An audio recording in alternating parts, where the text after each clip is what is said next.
My name is Karen. 4 years ago, I stepped into a life I thought was perfect. Married at 27 to Michael, a man who promised to carry me in his arms before we even walked down the aisle, I felt like the luckiest woman alive.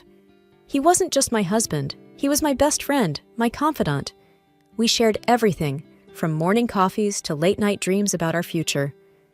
Michael always had a way of making me feel special. I remember our first anniversary. He recreated our first date, down to the same table at the quaint Italian restaurant where we first realized we were meant for each other. It wasn't just about the grand gestures, it was the little things. The way he'd brush the hair from my face, the soft kisses he'd plant on my forehead when he thought I was asleep. Our life together was bliss, filled with laughter and love. We lived in a beautiful house, spacious and filled with light. It was our haven, a place where we planned to raise a family. My job as a fitness trainer at a popular gym brought me joy and fulfillment, and Michael was thriving in his career. We were doing well financially, and we often talked about starting a family, about having kids running around the house, filling it with even more laughter and joy. Evelyn, Michael's mother, was a strong presence in our lives. From the first time I met her, she showered me with compliments. "You're absolutely stunning, Karen, just like a Hollywood actress from the 50s, she'd said, her eyes sparkling with genuine fondness. She often spoke about how beautiful our children would be, combining my looks with Michael's charm. Her approval meant the world to me. But then, one ordinary evening, everything changed. I was driving home from the gym, my mind buzzing with plans for the weekend. Michael and I had planned a small getaway, just the two of us, a chance to reconnect and talk more about our future, about finally starting that family we'd always wanted. As I approached the intersection, a song we both loved started playing on the radio. I smiled, turning up the volume, lost in the moment. That's when it happened. Out of nowhere, a car ran the red light and slammed into my side. The impact was deafening, a cacophony of crunching metal and shattering glass. My head whipped to the side, and pain erupted across my face and body. The world spun wildly, a blur of lights and sounds, and then, as quickly as it had all started, everything plunged into silence and darkness. Waking up in the hospital was like emerging into a world I no longer recognized. My body was a patchwork of aches and bandages. The first few days were a blur of doctors, painkillers, and Michael's face, etched with worry. Michael sat beside me, holding my hand. His voice was gentle, but his eyes couldn't hide his concern. "Hey, how are you feeling?" he asked. I tried to smile, but it hurt. "Like I've been hit by a truck," I joked weakly. He offered a strained smile, but said nothing. The nurses were kind, always checking in, offering comforting words. But their eyes, full of pity, told a story they didn't voice. I knew I was badly hurt, but the extent of it was hidden beneath the bandages that wrapped my face. As days turned into a week, Michael's visits grew shorter, his excuses more frequent. "Work's crazy right now," he'd say, or "Mom needs my help with something." I understood, or at least I tried to, but the silence and the solitude in the hospital room were suffocating. The day came to remove the bandages. I sat in front of a mirror, my heart racing. The nurse, a kind woman named Lisa, offered me an encouraging smile. "Ready?" she asked. I nodded, not trusting my voice. Slowly, she unwrapped the bandages, revealing my reflection bit by bit. The face staring back at me was a stranger's, scarred, distorted, a stark contrast to the woman I used to be. I couldn't hold back the tears. Lisa put a comforting hand on my shoulder. "It's still early days. Healing takes time," she said softly. I barely heard her. My thoughts were consumed by fear. What would Michael think? What would everyone think? I was no longer the woman he married. Michael's next visit was the hardest. He walked in, his usual confident stride faltering as he saw my face. "Hey," he said, his voice barely above a whisper. I looked away, unable to meet his eyes. "It's bad, isn't it?" I asked, my voice trembling. Michael paused, struggling to find the right words. It's not that bad. You're still you." But the way he said it, the way he couldn't quite look at me, spoke volumes. I lay there, feeling a chasm growing between us. The man who had promised to carry me through life seemed lost, unsure of how to bridge the gap that my scars had created. He came out of the hospital room, and I overheard him on the phone. His words, meant to be private, cut through me like a knife. "I don't know, Mom. She became ugly. It's hard to look at her," he said, and there was something like disgust in his voice. I lay in bed, staring at the ceiling, tears streaming down my face. I felt betrayed, not by his words, but by the realization that his love had conditions I was no longer able to meet. I mourned for my lost beauty, for the love I thought was unconditional, and for the future that now seemed like a distant dream. Returning home was supposed to be a relief, a step towards normalcy. But as I crossed the threshold of the house that once symbolized love and warmth, I felt sick because of the suffocating atmosphere of hostility, hidden hints, and disgust. The first few days, Michael was quiet, almost tiptoeing around me. Our conversations were strained, filled with awkward silences. I tried to bridge the gap, to reach out to him, but it felt like talking to a wall. One evening, as I sat on the couch trying to read, Michael walked in. He glanced at me, then quickly looked away. "How was your day?" I asked, hoping to start some kind of conversation. He shrugged, keeping his eyes fixed on the TV. "It was okay. Busy." I nodded, feeling a knot in my stomach. "I was thinking, maybe this weekend we could go out, just to get some fresh air." Michael hesitated, then said, "I don't think it's a good idea. Maybe you should rest more." His words stung. It wasn't about resting. It was about not wanting to be seen with me. I turned my attention back to my book, but the words blurred through my tears. It wasn't just Michael. Evelyn's visits were even more difficult. She would come in, her face twisted in a poorly disguised grimace as she looked at me. Her words were polite, but her eyes were cold. One day, she sat across from me, her gaze wandering everywhere but my face. "It's such a shame what happened," she said, a tinge of something like disgust in her voice. I clenched my fists, trying to maintain my composure. "Yes, it is," I replied, my voice steady despite the turmoil inside. Evelyn sighed, tapping her fingers on the table. "Well, we must all move on, right? Life doesn't stop." Her words, meant to be comforting, felt more like an attempt to avoid a difficult conversation. I nodded, not trusting myself to speak. Then came the night that broke me. I woke up to the sound of Michael's voice. He was on the phone, his words slurred. Curiosity got the better of me, and I crept closer to the door. "I can't do this anymore, Mom. She's a different person, a monster. I don't even recognize her," he slurred, his voice heavy with drink. I stood there, frozen, as his words echoed in my head. I was the same person, wasn't I? But to him, I was a stranger, a monster, someone he no longer loved or desired. I returned to bed, but sleep eluded me. The darkness of the room felt suffocating, a physical embodiment of the loneliness that had enveloped my life. Lying there, I realized that the home I once cherished no longer existed. It was just a house now, a place where I lived but no longer belonged. The changes in our home were like a slow, creeping fog, gradually obscuring the warmth and love that once filled it. Michael began coming home late, the smell of alcohol clinging to him like a second skin. His eyes, once so full of affection, now often glinted with irritation and something darker. One night, he staggered in, his steps unsteady. I sat up, concerned. "Michael, you're home late. Is everything okay?" He sneered, his words slurred. "Oh, now you care? You spend all day hiding in this house, and now you pretend to care about me?" I flinched, stung by his words. "Michael, you're drunk. Let's talk about this in the morning." He laughed bitterly, a sound that sent shivers down my spine. "What's there to talk about? Look at you. Look at us." I retreated to our room, tears stinging my eyes. The next day, I called Evelyn, hoping for some understanding, some support. "He's drinking a lot, coming home late, and he's mean," I told her, my voice breaking. Evelyn's response was curt, dismissive. "It's normal, dear. Men do these things. He's just stressed, that's all." Her words were like a cold splash of water. I realized then that I was alone in this, that my pain and my struggles were mine to bear. The worst night came without warning.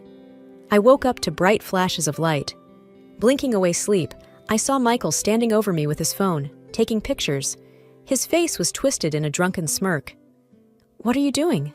I asked, confusion and fear mingling in my voice. He laughed, a cruel, harsh sound. "I'm sending your photos to Hollywood. Maybe you can star in horror films now, no makeup needed." His words cut through me like a knife.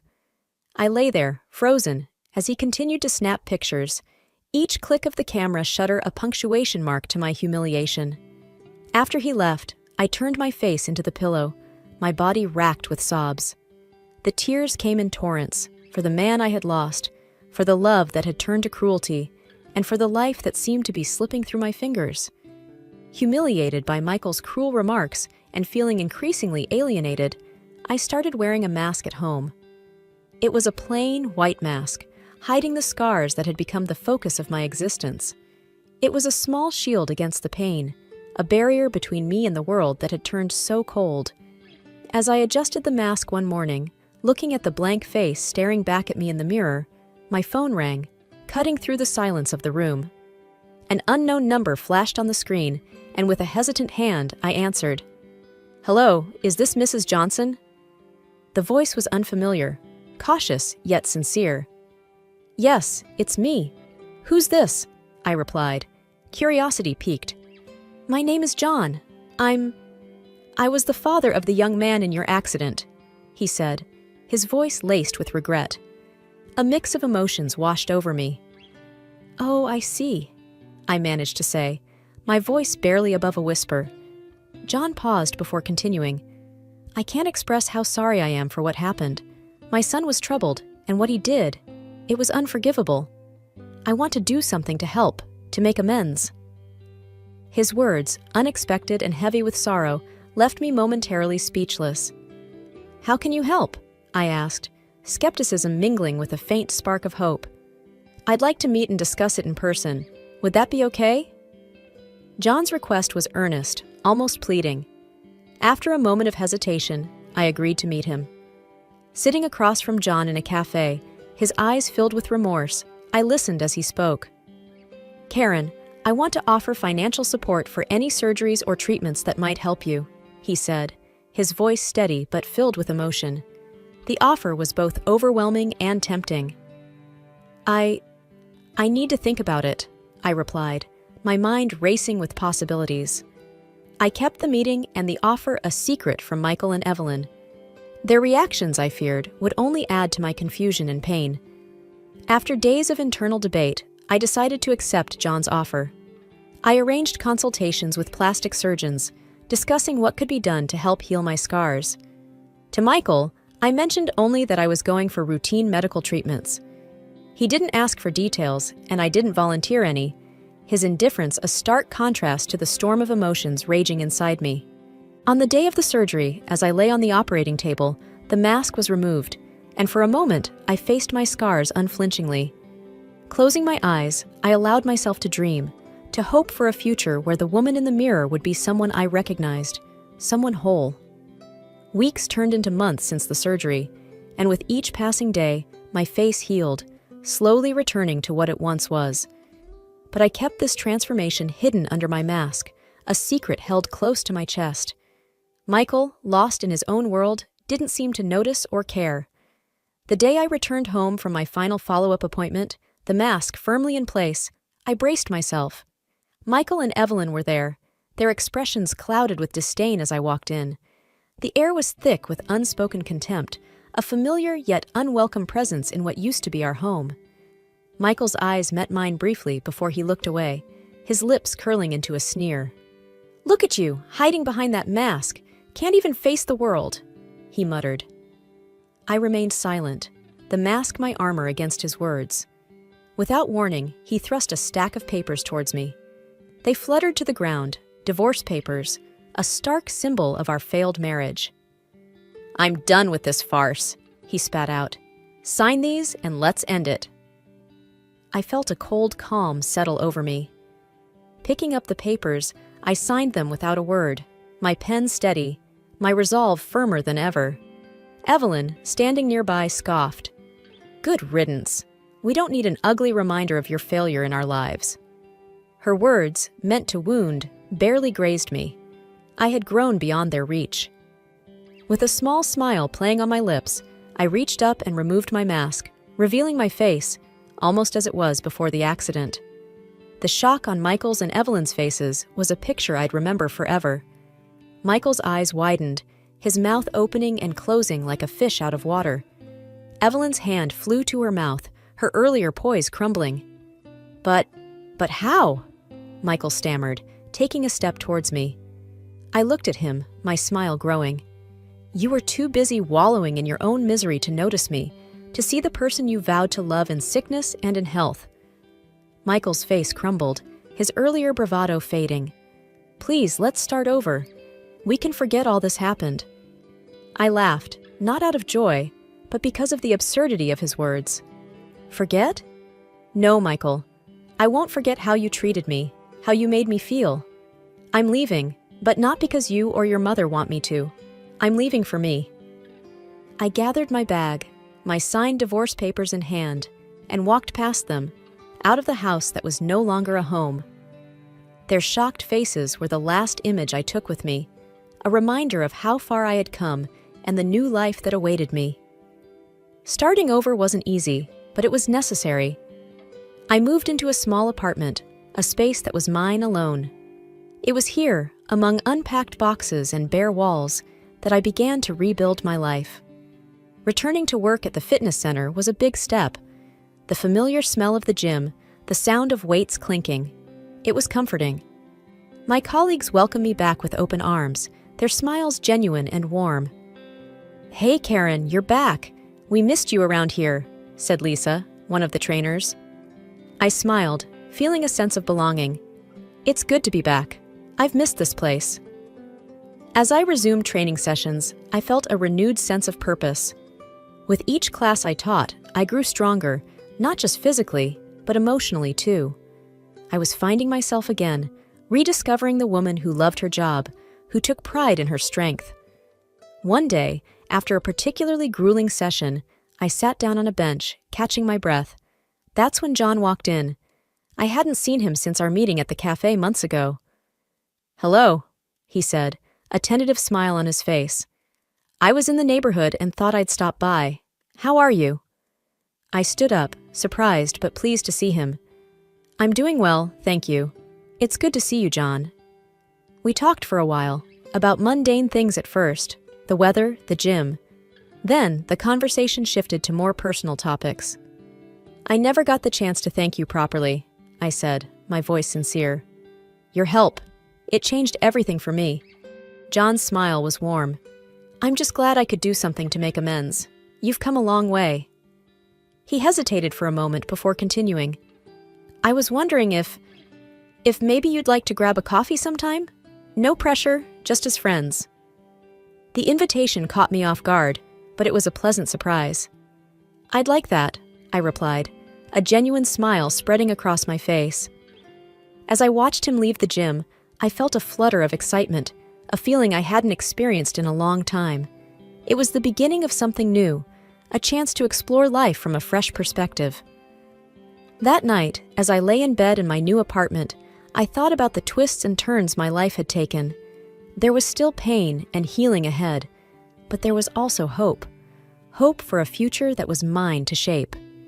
The dawn of a new day was breaking, and I was ready to meet it head on. The journey of life, I've come to realize, is never a straight path.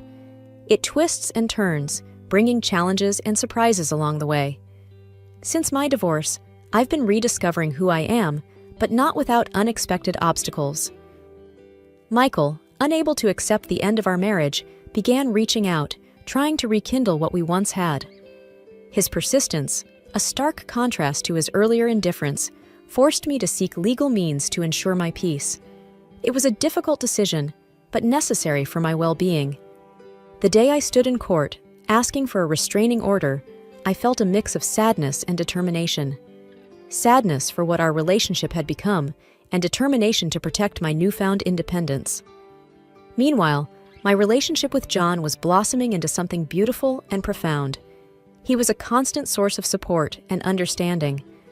On one of our dates, as we walked along a riverbank under the stars, he turned to me and said something that stayed with me. "You know, you were always beautiful, even with your scars. It's just that not everyone can look past the surface. Not everyone can see into the soul." I looked at him, touched by his words. "Thank you, John. That means more to me than you can imagine." He smiled, his eyes reflecting the starlight. "It's the truth, and I'm grateful for every part of you." That night, as I lay in bed, reflecting on everything that had happened, I felt a deep sense of contentment. My journey had been fraught with pain and heartache, but it had also led me to a place of self-acceptance and love. I realized then that the most profound form of love isn't about how we look or what we have. It's about being loved for our soul, for the essence of who we are. John saw me for me, scars and all, and cherished what he saw. Life had come full circle, but in a way I hadn't anticipated. I had lost a life I thought was perfect, only to find a deeper, more meaningful existence. I had learned to love myself and found someone who loved me for the person I had become. As I drifted off to sleep, I felt a sense of gratitude. Gratitude for the lessons learned, for the strength gained, and for the love that had found its way into my life. I had emerged from the shadows of my past, stepping into a future bright with promise and hope.